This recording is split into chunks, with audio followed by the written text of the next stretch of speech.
اعوذ باللہ من الشیطان الرجیم، بسم اللہ الرحمن الرحیم۔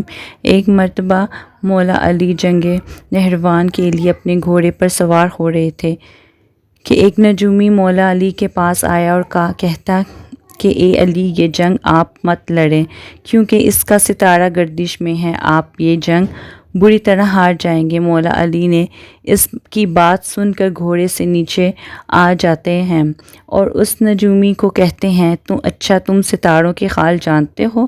اس نے کہا ہاں، میرا کام یہی ہے، میں ستاروں کو دیکھ کر انسان کا حال بتا سکتا ہوں اور آپ کا ستارہ گردش میں ہے، اسی لیے آپ کو بتایا کہ آپ یہ جنگ ہار جائیں گے۔ مولا علی نے اس نجومی کو کہا اچھا، وہ سامنے ایک گھوڑی ہے جو پیٹ سے ہے، بتاؤ اس کے پیٹ میں نر ہے یا مادہ؟ اب وہ نجومی خاموش ہو گیا۔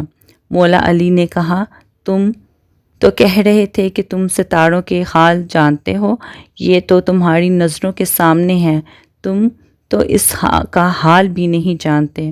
مولا علی نے کہا اچھا بتاؤ، کون سا ستارہ جب ٹوٹتا ہے تو اونٹ پر ایک حرکات ظاہر ہوتی ہے؟ اب پھر وہ نجومی خاموش ہو گیا۔ مولا علی نے کہا اچھا، اس میرے گھوڑے کے پاؤں کے نیچے زمین پر ایک چیز ہے، بتاؤ وہ کیا ہے؟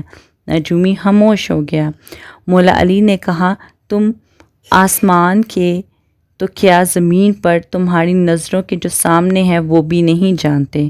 سنو اے شخص، میں علی اب تجھے بتاتا ہوں، علی کی زندگی کی سب سے کامیاب یہ جنگ ہوگی، میرے 10 لوگ بھی اس جنگ میں شہید نہیں ہوں گے اور میرے مخالف کے 10 لوگ بھی نہیں بچیں گے۔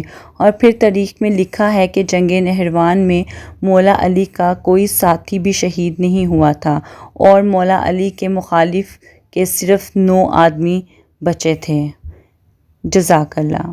اسی طرح کے واقعات سننے کے لیے میرے چینل کو سبسکرائب کریں، شیئر کریں اور لائک کریں۔